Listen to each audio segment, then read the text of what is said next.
고백하심으로 8월 14일 월요일 아침 예배를 하나님께 드립니다. 나는 전능하신 아버지 하나님 천지의 창조주를 믿습니다. 나는 그의 유일하신 아들 우리 주 예수 그리스도를 믿습니다.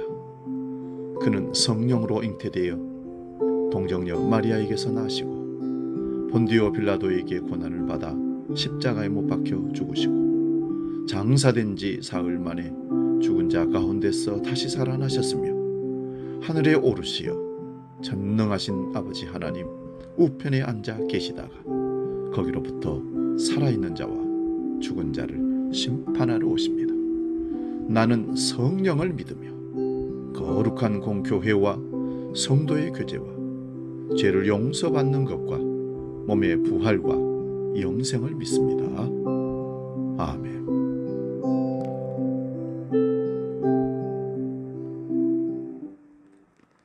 찬송가 191장 내가 매일 기쁘게 함께 찬송합니다.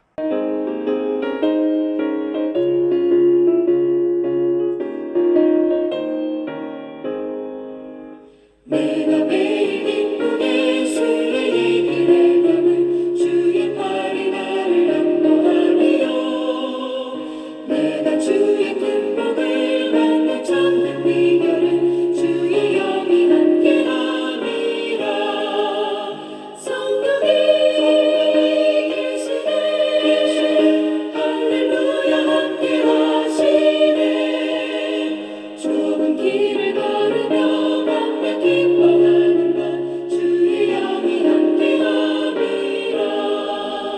저는 죄에 빠져서 평안함이 없을 때 예수 십자가의 공로 힘입어 그 발 아래 엎드려 참된 평화 얻으면 주의 영이 함께함이라. 성령이 계시네 할렐루야 함께하시네.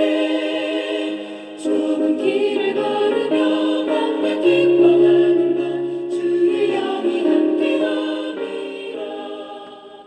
오늘 아침 우리에게 주신 하나님 말씀은 구약성경 사무엘하 23장 1절에서 5절까지 말씀입니다. 구약성경 503면에 있습니다. 사무엘하 23장 1절에서 5절 봉독할 때에 살아계신 하나님의 음성을 들을 수 있기 바랍니다. 지금 봉독합니다. 이는 다윗이 마지막 말이라. 이새의 아들 다윗이 말하며 높이 세워진 자 야곱의 하나님께로부터 기름 부음 받은 자 이스라엘의 노래 잘하는 자가 말하노라. 여호와의 영이 나를 통하여 말씀하시며 그의 말씀이 내 혀에 있도다. 이스라엘의 하나님이 말씀하시며 이스라엘의 반석이 내게 이르시기를 사람을 공의로 다스리는 자 하나님을 경외함으로 다스리는 자여. 그는 돋는 해의 아침 빛 같고 구름 없는 아침 같고 비 내린 후에 광선으로 땅에서 움이 돋는 새풀 같으니라 하시도다. 내 집이 하나님 앞에 이같이 아니하니냐. 하나님이 나와 더불어 영원한 언약을 세우사 만사에 구비하고 견고하게 하셨으니 나의 모든 구원과 나의 모든 소원을 어찌 이루지 아니하시랴. 아멘. 공독한 말씀으로 새순이 돋는 축복이라는 제목으로 말씀을 상고하면서 피차 은혜를 나눕니다. 새순이 돋는 축복. 19세기 미국의 대중적인 시인 헨리 롱펠로에게는 두 명의 아내가 있었습니다. 첫 번째 부인은 오랜 투병생을 하다가 외롭게 숨을 졌고 그리고 다시 재혼을 해서 두 번째 부인은 부엌에서 화재가 발생하여 비참한 최후를 마쳤다고 합니다. 이런 절망적인 상황에서도 롱펠로의 시는 여전히 아름답고 귀한 시로 세상 사람들에게 사랑을 받게 됩니다. 롱펠로가 임종을 앞둔 어느 날 한 기자가 그에게 묻습니다. 선생님, 숱한 역경과 고난을 겪으면서도 당신의 작품에는 진한 인생의 향기가 담겨 있습니다. 그 비결이 무엇입니까? 롱펠로는 마당에 사과나무를 가리키며 이렇게 말했다고 합니다. 저 나무가 나의 스승입니다. 저 나무는 매우 늙었습니다. 그러나 해마다 단맛을 내는 사과가 주렁주렁 열립니다. 그것은 늙은 나뭇가지에서 새순이 돋기 때문입니다. 롱펠로에게 힘을 준 것은 바로 부정이 아닌 긍정적인 마인드였습니다. 인생은 환경을 어떻게 보느냐에 따라서 두 가지로 나누게 됩니다. 나이가 들어가는 자신을 고목으로 생각하는 사람과 고목의 새순으로 생각하는 사람의 인생이 완전히 달라지는 것입니다. 긍정적이고 희망적인 생각이 바로 인생의 새순이라는 말씀입니다. 사람은 자신의 생각에 따라 새로운 감정이 생겨납니다. 우울한 생각을 하면 우울한 감정이 생깁니다. 감사의 생각을 품으면 감사할 일들이 계속 생깁니다. 한 시대를 풍미했던 다윗도 어느덧 노인이 됐습니다. 이제는 자신이 살아왔던 삶, 그것도 평범한 삶이 아닌 하늘의 별만큼이나 얼룩지고 파란만장했던 삶을 돌아보면서 정리해야 할 때가 되었습니다. 그래서 오늘 본문 1절을 보면 다윗의 마지막 말이라고 기록하고 있습니다. 다윗은 자신의 임종을 앞에 두고 왕으로서의 최후의 공식적인 메시지를 유언을 전달합니다. 특별히 다윗에게는 어느 노인과 다른 점이 있습니다. 지금까지 단 한순간도 끊임없이 그의 삶과 동행해 주신 하나님과 그분의 은총에 대한 분명한 기억이 있었습니다. 실로 다윗은 자신의 삶을 되새기면 되새길수록 하나님의 은총에 감격하지 않을 수 없었던 것입니다. 늙은 다윗이 그러한 감격과 감사함으로 하나님을 찬양한 노래가 바로 오늘 본문의 내용입니다. 그러면 다윗은 하나님에 대한 어떤 찬양을 했을까요? 다윗은 지나온 자신의 삶을 돌아보고 하나님을 찬양했다고 1절에 기록합니다. 다윗은 하나님의 은혜로 하나님께 선택되어서 하나님의 백성 이스라엘을 다스리는 왕으로 기름 부음 받아 크게 높아진 자 왕이 되었습니다. 그러므로 다윗은 자신의 삶을 돌아볼수록 하나님께서 함께 하셨음을 감사하며 찬양하지 않을 수가 없었습니다. 둘째로는 다윗은 성령이 충만해서 하나님의 말씀을 대언하게 됨을 찬양했다고 2절에 기록합니다. 다윗은 자신의 감정이나 뜻에 따라 말하지 않았습니다.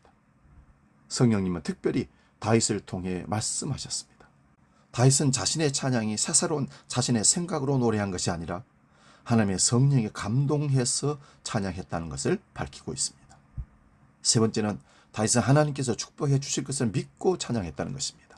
본문 4절을 보시면 그는 돋는 해의 아침빛 같고 구름 없는 아침 같고 비 내린 후에 광선으로 땅에서 우미 돋는 새풀 같으니라 하시도다. 이는 메시아 시대의 고통과 제약과 온갖 어두운 흑암의 세력은 물러가고 기쁨과 번영과 행복의 찬란한 아침 햇살이 비치게 될 것임을 의미합니다. 이처럼 믿는 자에게는 미래가 열려 있습니다. 신앙인의 삶은 우미 돋는 새풀 같은 삶입니다. 비가 내린 후 내리쬐는 광선은 초목을 싱싱하게 자라게 한다고 합니다. 이것은 하나님의 은총과 축복을 의미합니다. 새 생명이 생명력 넘치게 자라나는 것을 상징하는 말씀입니다.